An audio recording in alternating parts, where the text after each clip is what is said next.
one to anyone. You just rely on GPK shooting on mid, DM doing his thing top, and then I just feel like we're gonna see the same thing. They do well early, then DM dies alone, someone else dies somewhere else, Ramses queues up a Midas, and they lose. And quickly, T-Panda, who are you looking towards? Well, it's either individual star power or a team that's going to qualify, so we'll see. We will see as they're jumping into this game. Number 2, remember, Liquid need this win if they want to go to TI. Same with VP. So let's jump on over. It's Dan Organaries. The question is, can the individual brilliance here from Virtus.Pro enable them to go the distance and force us into a game 3, or can Liquid end it right here and right now? Deno, this is another lineup that Liquid can thrive on. A team that really like to play around the quick tempo, end the game early kind of strategies, and it looks like with the draft they have exactly that. But do we feel like Virtus.Pro have some answers? I think they've got some answers. I'm just worried that it might not be enough answers. And, well, we'll be able to see if GPK will be proven right. Will this series be over in 2 hours? And Liquid all the way through to the TI proper. They've been 1 series away, Liquid, from automatic TI qualification several times this year. They lost 2-1 to BetBoom at the Stockholm Major. If they won, they would have qualified. They lost to Boom 2-1 at the Arlington Major. They would have qualified. And they got so close in the regional qualifiers as well. So close, yet so far. Blitz has said that his anxiety during some of those series was a 40 out of 10. So let's see if they're able to do it this time around. Maybe 4th time's the charm. See, 4th charm. Time is the charm indeed, and also for Virtus.Pro, they've been so goddamn close. Some rounding errors and some difficult performances in some of the series that we saw. Also, some previous events as well for Virtus.Pro, in particular, the major, where they were knocked out by Beast Coast in that 7th and 8th place. There was a team that was really starting to build up a lot of momentum over at Arlington. We saw at TI-10 as well, some of the members, GPK along with DM, were knocked out by their fellow brethren in team spirit in 5th and 6th place. So they want to get a little bit of revenge and make it back there, but of course that's a lot of games away, and potentially game 3 if they can get there. But they have their comfort. I mean, this is in particular, if someone can do it, man, if someone can do it, DM on the Timber Saw. Like, he is arguably one of the best Timber Saws. Amar as well. I mean, Amar and DM, I'd say, really the ones you always look at. So we'll see what's going to come out. The panel also mentioned about the potential aggro tri-lane. It looks like that's going to be the case here. Yeah, and they're just making sure to constantly wait until the very last second to be able to move. But with this Observer Ward scouting out DM's movement, is that going to cause some rotations? Yeah, you see instantly Zai on the minimap turns tail and runs all the way back towards the top side. They want to avoid this lane at all costs. Yeah, when Boxy was TPing, it just caught a slight glimpse of DM running down bottom. So, yeah, Liquid have plenty of time to be able to react to this now. Yeah. He ended up cancelling that TP. He wants to make sure that he's staying in this more preferable lane. Just while we are still waiting for the lanes to kind of form themselves, hopefully there's not 2 kills in the meantime. I just want to give a shout out to Team Liquid and their YouTube page, because they actually put out this little bit of a, they call it the time lapse, where they look back on past series that they've played. And the one that I paid most attention to was one at TI-7, where Matu talked about their series against LFY, where they were able to take a tier 1 tower at 2 minutes, and the map was basically bare by 15 minutes for LFY, because they saw this Morphling and they went a hyper-aggressive draft. They did it against Vici Gaming early on. They ended the game in 22 minutes. That's exactly what they've gone for this time around. And the Morphling has been someone who is incredibly contested overall through the meta at the moment, having a 61% win rate, but we've seen Liquid 2 games in a row now they've been able to beat it. Let's see if they can do it again with a different strategies. Top lane, some brawling going on at the moment. Yarmich and Yakoda ushering aggressively onto Boxy. This time it's going to be Yarmich on the clockwork as well. We mentioned prior in game 1 that he's incredibly comfortable on the hero. We saw Boxy make play after play. Well, Yarmich is going to look to replicate that. Just having a quick look over at the couriers as well, coming down on this bottom side for Team Liquid. It's all about the regen, consistently being able to spam out this Timber Saw. Sania wants to make sure that Thunderstrike is maxed out. He's got Top the Ring lane, of I might be in Basilius. some trouble. Ramses has the level 2 already. Oh, box shards off the mark from Boxy. Tried to get some distance for Zai to play with. He's going to attempt to find the deny into the neutrals, but it will not be the case as the Virtus.Pro tri-lane off to a good start with finding first blood. Are indeed, and that's what you have to do whenever you've got these tri-lanes, right? You're soaking up so much experience on the supports that if you don't get the kills in exchange, then you're going to be in a really rough spot once those lanes start to dissolve and you get to the mid-game. So level 3 on bottom side is really what I'm looking for. They actually TP and Sania up top, not wanting this lane to go too poorly for, again, the relatively quick lineup that they've got on Team Liquid. And they're going to find Yamich, 3v1, but he's essentially completely out of mana. So Yamich is just trying to keep them away for as long as possible, expending a lot of spells out of Team Liquid just to get a single kill.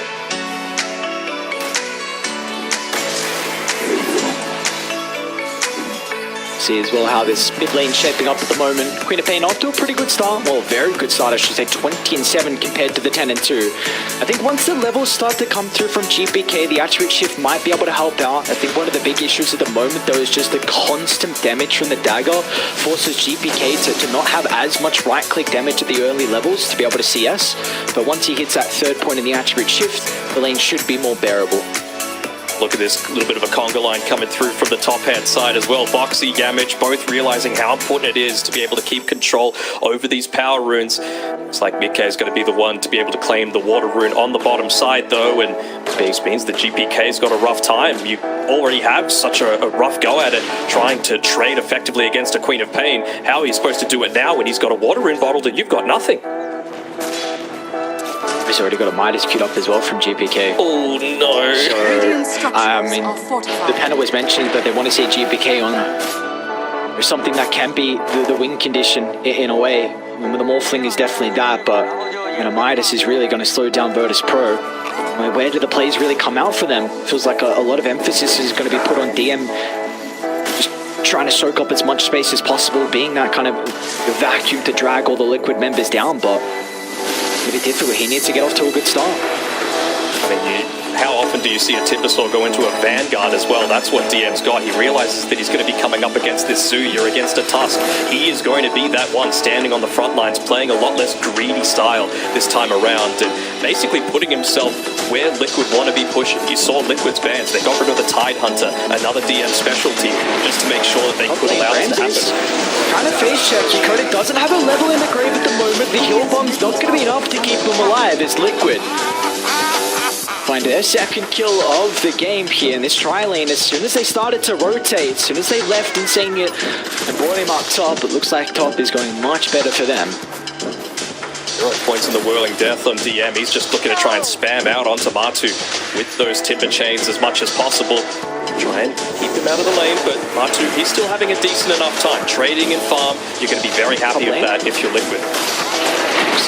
Nice snowball dodge, and he's going to use it aggressively to go into Yamich. They're trying to turn to beat down Ramses, but the tag team will expire. And Zaya doesn't have the axes to continue to stack up. So in the end, will be a 1-for-1. No supports are going to make the rotation here for the power rune, so it's going to come down. I'm more than likely Mikke will get it with his extra mobility. And I think this is a big advantage that Liquid are going to be playing with, a Morphling compared to the Queen of Pain. We saw GPK in game 1 try and get very active on the Primal Beast. Mikke did an exact same thing here with the Pain Clear, but this game, like, GPK is just going to play the lane, whereas Mikke, he can look to get involved, and that's already going to be the case. This is a big rotation down. If you can slow DM early on, he's going to struggle. Oh, he's getting a little bit greedy. He's gone for the dive here. Might end up costing him his life. He doesn't have the mana. Even if he pops the wand, he's not going to be able to TP out. So what a key kill just to secure this lane for Matu. They're going to get something out of the map here in Virtus.Pro. They're going to make the attempt top lane. Diving out of the tier 1 tower. And they close the distance onto Zai, and that'll be the case. The Chaos Spot chucked out from Ramses will allow Yamich to get into the middle, but remember, Tumberman's going to look to TP. He's got to level 6 now. They need to deal with the creeps, so the Clip's going to be able to help out. Instead, the right clicks are what they're playing off the back of. Insane Young Glimpse is available, level 2. They're going to be able to drag back to Clockwork. A beam from afar is not enough, but that's where Insane's right clicks can come into play. Ramses will be able to trade the life of the Disruptor in the end, so a double kill picked up for the Chaos Knight. Just got the 1 point in the Liquid beam as well. Oh, that's not good. Not at all. DM with the level 6 for the top of man. They know TP top. He's going to be off the map now for 25 seconds plus the time he has to walk to the lane as well. A great movement coming up from DM. Yep, VP just mirroring a lot of these movements, right? Matsu comes top, so am I. I'm very happy to look to trade against that, and like you mentioned before, had to use the TP for it, so we will be taking that walk of shame. Eventually going back into the jungle, Liquid, I believe they're starting to consider making a few of these stacks happen, playing on the dire side.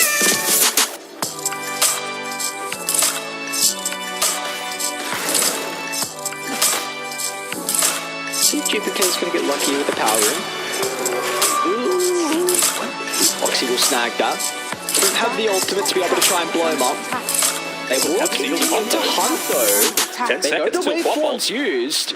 Yamich is playing on the right. There's not particularly much the Clockwork can do, and GPK is just standing still. Trying to hope for the deny onto the neutrals, but it will not come out. As Mickey times his right click to perfection. As Liquid shotting down the Morphling earlier. They're going to look to continue to go bottom. It's Ramses now. Here's the next one that's in trouble. A perfectly placed charge from Boxy will lock off the Chaos Knight. They've got the Hawk in the tree line, so they know that no one is playing behind Ramses to potentially turn it around with the rotations, as now Liquid can look to take the first tier 1 tower of themselves. Indeed, DM. It feels like he's playing the exact same job on the top side. He's finished up the Vanguard. He's placing himself right in front of that tier 2 tower. But have a look at Insania. He's trying to see if he can bait out any sort of movements there. If DM tries to get the retreat, 3 points in glimpse, enough to be able to catch him out. Might even be satisfied enough to soak up a lot of this experience on the top side, so they're ready with the Static Storm.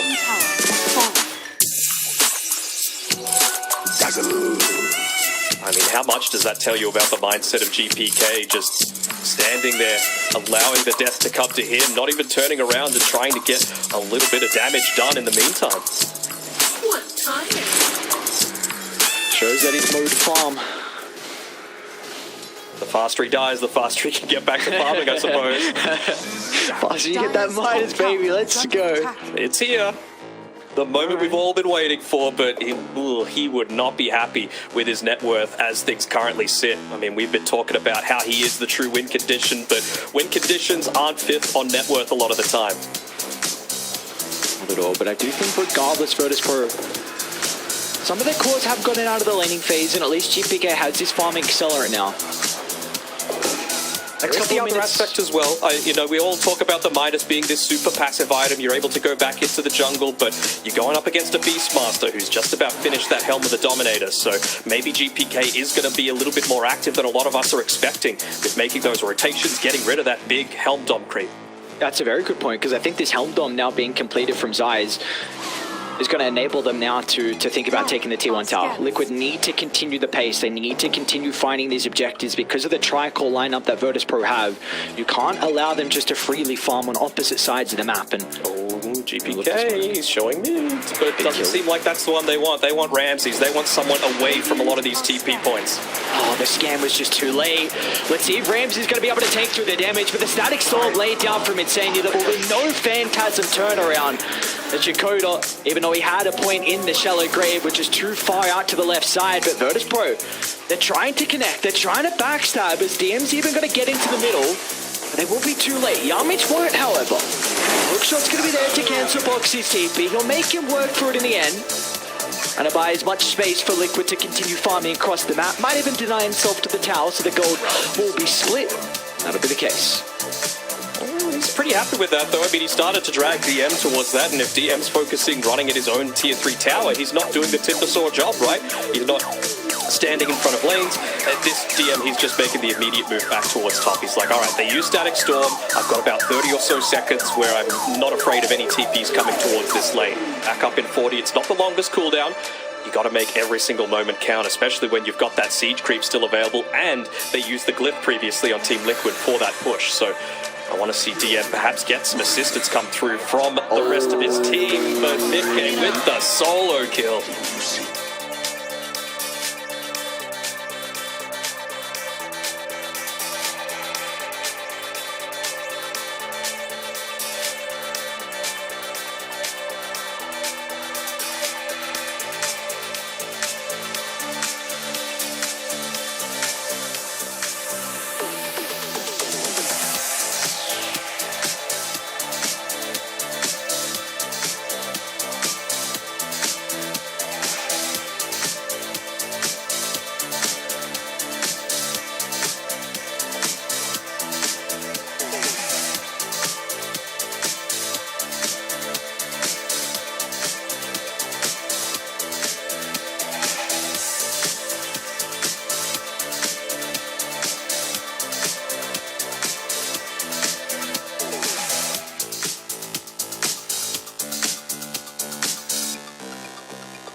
Virtus.Pro there. DM mid, kind of acting as that blockade to make it very difficult for Liquid to run through this lane and try and get to the cores that are farming behind him, because his hero is incredibly difficult to kill, and especially when you have supports playing with him as well in the clock and the dazzle. We see they're that. trying to read Liquid's mind right now. They're putting GPK out there as bait. Good blocks coming through. Oh, nice. Very nice by Zai. Smoke from Virtus.Pro being off the mark, and I guess the cores are farming across the map at Liquid. They want to take the team fight. Mickey, he's already level 12. He's got 2 points in the ultimate along with the double damage rune in the arsenal. Let's see if they can catch up to DM though. A Q play from Yamich will enable his escape, and DM as well will also survive. And again, look at this. Ramsey's getting farm. Meanwhile, GPK shoving out top. So the cores continuing to make it towards their next set of items. It's all about trying to read Liquid's mind right now. Unfortunately, Hakoda with that smoke ends up blocking the stack inside of the Ancients area for Ramses, but he needed to do it. He needs to try and get this super deep vision out. Observer Ward got full duration, so he realizes it's a safe place to be able to place that one down. Even inside the Ancients, once they hit some of their timings, perhaps. This isn't exactly an area of the map VP have been free to just walk out onto, so just any little bit of information is going to provide them so much. Places where he thinks Liquid are going to be smoking and going for ganks, that's exactly where he wants to get that VP vision down. Looks like this T2 tower down bottom though is going to go uncontested. No glyph available from Virtus.Pro, already used prior, so a 16-minute tier 2 tower is going to give Liquid complete control of his bottom jungle. Radiant's bottom tower is under You remember that that video I mentioned, the Liquid video where they reviewed it? All the towers early on. Yeah, all the towers early on. This is a carbon copy almost of exactly what happened. And I'm going to give him a little bit of a quote. He said, you think they wish they didn't pick Morphling this early into the draft? Well, it might be happening once more. It does still need to be mentioned though that VP, like this net worth lead is not growing. In fact, it's actually slowly being cut. Very, very slowly. And this is a lineup for Virtus.Pro with a triangle. If they can make it to the late game, like this is 15, even a little bit longer than that. This is where they will really feel their power. But you need to continue doing exactly what you are. Splitting up the map, shoving the side lanes, having supports, block the rotations. Look at Yamich. Sees Mickey moving top, the Disruptor as well. I don't even know if they saw Yamich. Q plays with the pogo over. They will finally be able to scout him out. They'll go for a TP. That's a very ambitious TP. But again, he's done his job. The cores are farming. The cores are farming. That's exactly right what you're saying. It's all about splitting up the map right now, but VP, they know it's coming soon. And they know that Liquid are going to want to get aggressive. They're about 1,000 gold away from being able to pick up Martu's BKB. Still a while away from the Blink Dagger on Boxy. Kyron Sanj almost finished up on Mickey, and I believe the Vlad's at least is completed towards that Helm of the Overlord, where the Midas on the Morphling won't be quite as big of an issue to deal with the Beastmaster dominated creep. So already picking up the Crimson Guard now on DM. Again, physical damage isn't normally the issue for a Timbersaw, but it's about the rest of the team. They need a 5-on-5 fight. A very good ward nearby here from Virtus.Pro. A lot of information for them to play with. Better Dire as well. Great snowball dodge from Boxy. They're going to look to try and target down Ramsey at the moment with a Sonic Wave. Mickey clipping onto 4. Do they have the damage follow-up to be able to bring down some other members of Virtus.Pro as Ramses will fall? GPK is going to look to get involved as well, but he's unable to right-click anyone as GPK just crumbles under the damage, and Adim as well will not be able to escape. A chain further in the lane as Yamich needs to put his body on the line to protect his core. A worthwhile sacrifice, so at least DM escaped, but Liquid lose no one. Lose no one. Lanes in a pretty decent position if they wanted to go top. They might consider going to Roshan, but again, this is a lineup that requires you to push out waves very effectively. You can see they're in two minds about it. Do we push? Do we not? Maybe just the 1 point in tag team with how active Boxy's been with that Ice Shards, leading them to think that this is not necessarily the play, but I think it's the safe play, and I think it's the right one. Actually, they got it back. They still don't know. This is the high-pressure situation that we keep talking about. See the replay, a big ultimate, the Sonic Wave, Insania as well, once again somehow finding an angle. We will have to go back live because Virtus.Pro are trying to contest this, but Liquid, they're not going to give them an opportunity. They'll just run to Yamich's position And now DM's completely isolated. VP is starting to move to the area. Ramses and Yakota finally connecting. But Liquid are just playing with so much vision across the map. The Hawks continuing to be an issue. They know exactly where Radiant are at every stage of this game. You've just essentially fed away your Phantasm illusions as well. Look at the Shard's positioning as well. It's going to try and push Dakota away. The Grave is available, but it's only going to delay the inevitable as Liquid will bring down Ramses, spilling blood into the river. Yeah, just slowly trickling in, right? You have the clockwork rocket flare to be able to scout out the progress of the Roshan, and they just went in one by one. This was all underneath the Beastmaster Hawk coming through, and well, eventually the high ground got de-watered by Hakoda, but it was just way too late. You were fighting down, even had to expend their ultimates previously, not just in that fight, in the fight beforehand, so they're already back up on Liquid. They're ready to go. The map is just going to continue to shrink. But this Aegis feels like only a 5,000 net worth lead is plenty with the second life for them to find all these outer towers.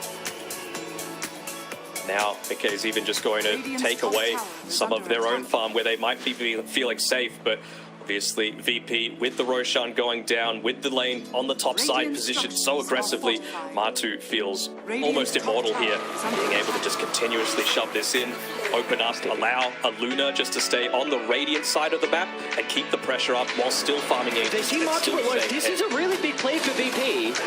Multiple heroes on Liquid showed down bottom.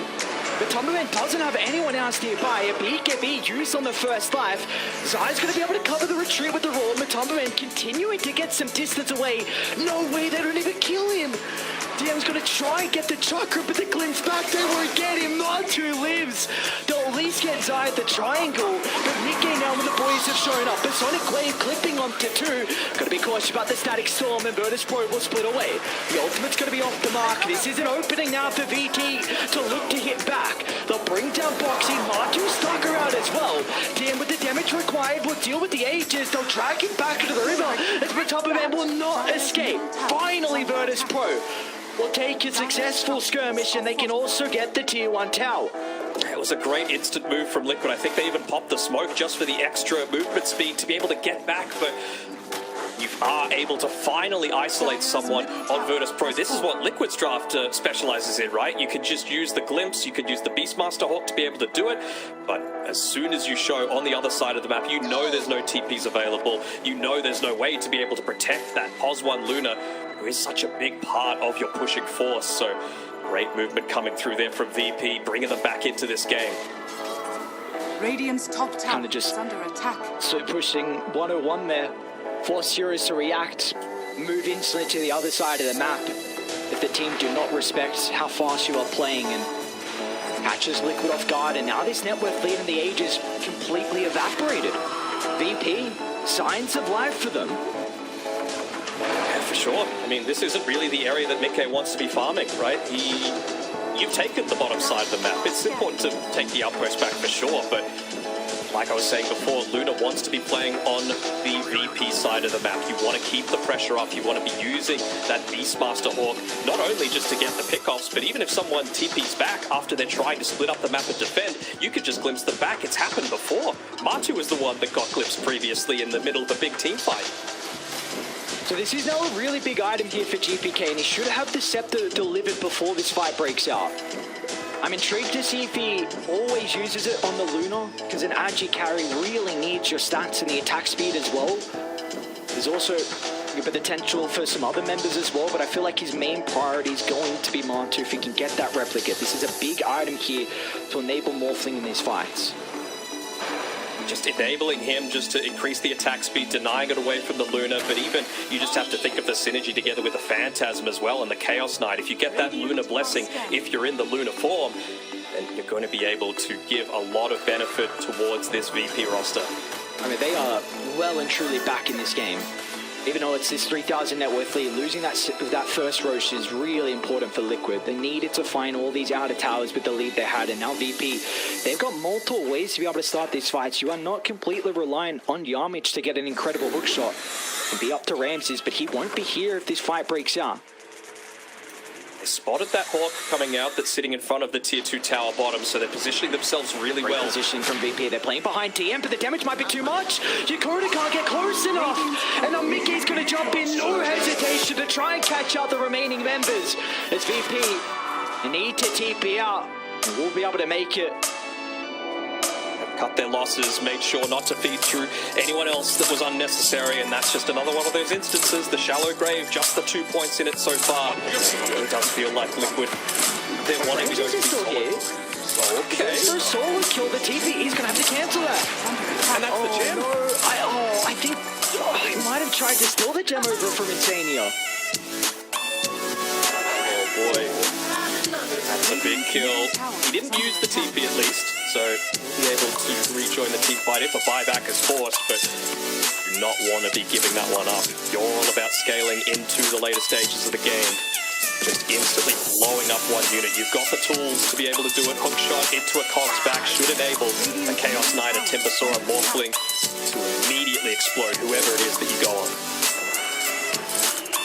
Props have to be given to Mickey's performance in this series. We saw what his Pankali was able to do game 1, and now we see what he's doing on the Queen of Pain in a very, very free Queen of Pain as well, I must add. Not a lot that he has to be worried about. 8, 0, and 9, top of the net worth, level 18 as well, and I mean his impact through the team fights, we've already seen some incredible sonic waves. He's going to be hunting the Dazzle in particular. You could potentially even, if they want to try and blow up some core hero like DM, you could jump behind the Timber, use the sonic wave to push him further away from the Dazzle's position. So Hakoda has to be on point this game with where he is. You could indeed, and even the perfect itemization coming through from him as well, right? Of course, just the Witchblade, Current Sunge, it's nothing game-breaking, but immediately into the Shivas after that, realizing that you're going up against a Dazzle for heals, a Timbersaw that relies on that regen, a Morphling that's going to have that reduction, and of course, just the attack speed as well against the Chaos Knight. So he's going to enable himself to be a lot tankier in some of these engagements that are about to come. To buy it. Doesn't have his courier quite at the secret shop yet, and I'm sure that's what Liquid are waiting for right now. Agonizing 10 or so second wait, but they're going to walk underneath it, yep. Not the longest range glimpse. Mickey's going to jump up as well, Radiant to have a really good ward nearby. It's like Liquid want nothing to do with this. With initiation being slightly off the mark, they will not continue on. I need to do it again though. The lanes are all in relatively decent spots. Ramses has done a good job with keeping that bottom one shoved out. Double creep wave coming into this tier 1 tower, but I'm not sure if it holds an insane amount of value for Liquid just to keep this one up. But Nikkei, it's too much net worth just to leave on the map. He'll pick it up, get closer to that level 20.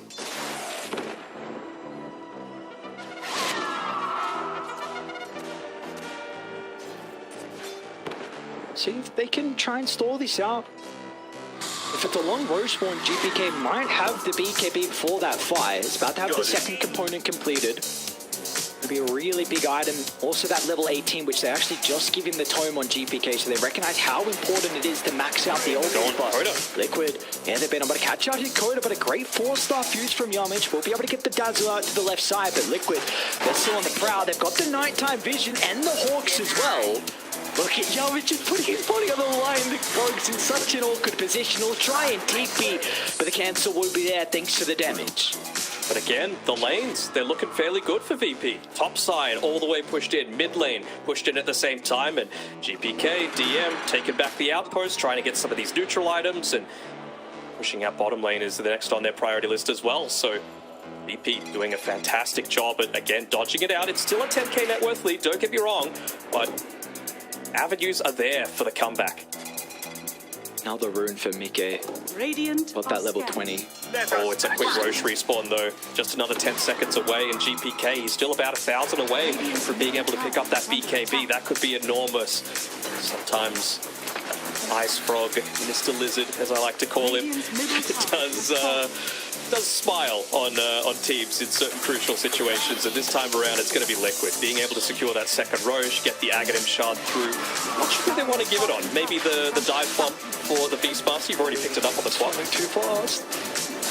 Oh no. Dire's bottom Flex scouted it, they smoked as well instantly, but it's just going down too quick. Second Roche uncontested, and Ages onto Martu. And the Aghanim Shard currently held by Boxy. I do not Give believe it Martu very easily too, can't you? Radiant's top tower. Give it to Zai, wants the dive bomb. Don't hate it. Dire's bottom tower is under extra vision. That is really the important thing and a big advantage that Liquid have been playing with. Radiant's top tower. Especially with the disruptor, right? Yep. Got a Lincoln Sphere, sorry, a Lotus Orb already up on DM, but Lincoln's is the big thing that's going to be able to block this next timing that you've got on Liquid's side. Being able to take that tower gives them a little bit more gold, and almost got the Blink Dagger on Zai, which means that you'll be able to find that pick off with all that extra vision that you just got from the Aghanim Shard, reduced Hawk cooldown. If this tower goes down, I don't know if VP can defend it. A Luna with the open barracks is very scary. I have to keep in mind though, if Liquid, if they do not capitalize on the Ancient's advantage, the Virtus.Pro will have a big window back in this game.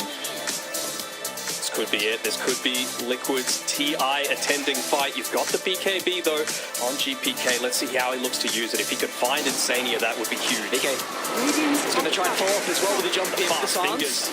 Not going to be there thanks to Ramsey's use of the BKB. Martu even trying to track his own as well. They're going to commit in the middle, but Yamich clogs the blocker, but the damage fall isn't there. They need to wait for the BKB, but the members are falling lower and lower. As a Sonic Wave clipping onto multiple heroes. Ramsey's kept alive for the moment thanks to the use of the Grave, but it will not be enough for him to sustain through the damage. As Virtus.Pro, they need to buy back onto multiple members, but they will not be able to catch up as Liquid retreat out of the area, and all they lose is Zai. All they lose is Zai indeed. 2 buybacks expended, still a kill onto Ramses, and they hold on to that Aegis, so you're going to be able to get into your own Lincoln Sphere soon, and just to prevent that quick initiation coming through from Ramses there. Martu incredibly fast on the fingers. It's hard to imagine that this is a guy that said after this TI, I'm about to retire. He's a top 5 player still on the leaderboards, and I mean, the fingers are just as good as when he was back in his prime. For him to be able to potentially end his career with a TI performance back on the organization that he won the TI with as well. An incredible storyline that would be for himself and Liquid with a 15,000 net worth lead. They've still got plenty of time with the Aegis to work with. They want to be the party poopers though on VP. They're not giving this one up. They've been a little bit known for the early GG. Not this time around. You lose this one, you're out. They'll be giving it all they got, but BKB's now back up. Still plenty of time left on that Aegis. Lincoln Sphere available for Martu means that he could pop the BKB that little bit later. Ramses will see the attempt. The Hawk scouts out that instant use of the Phantasm. They won't get an angle in. They're just going to retreat on Liquid. They see the replicate sold, but Ramses jumped in the middle and into the turnaround. A Grave will buy him some time, but Mickey again. A gigantic Sonic Wave is in the middle of the team fight, but a BKB protects him for the moment, and Liquid now have firm control of Virtus.Pro's base. They'll drag back Ramses. No buyback here for the Chaos side, and Box is in once again with a double snowball, clipping out DM. They've almost booked their ticket. One more team fight. No buybacks here from Virtus.Pro. Is there going to be another one? There might not be another team fight. This is it. You get a Luna into the base, and you just watch those glaives bounce around back and forth, side to side. But have they done it? GG! They have. They've done it. 2 Western European teams make it through to TI. Team Liquid. Well played, congratulations, and Liquid have done it, and look how much it means to Boxy.